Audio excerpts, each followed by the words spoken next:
時空傳送門？根據愛因斯坦嘅相對論，當一件物體以接近光速運動時，佢會經歷時間膨脹。咁我哋向前跑，咪可以入咗去咯。哇，真係得㗎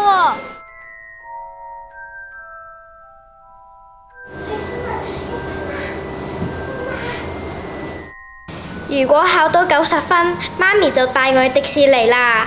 我都係啊。咁我哋約定一齊考好個試，你哋有冇信心啊？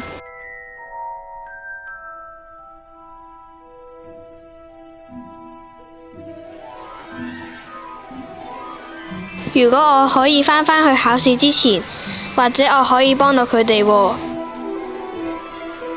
得咗啦！呢一支 AI 筆可以幫到佢哋考試㗎。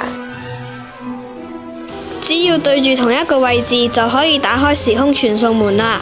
一定得嘅，一定得嘅，一定得嘅，一定得嘅，一定得嘅，一定得。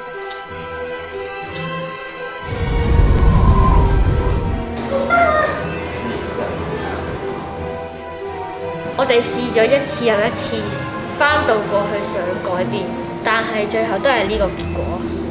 不如我哋就接受原本嘅結局，認真咁面對啦。我哋要一齊返嚟。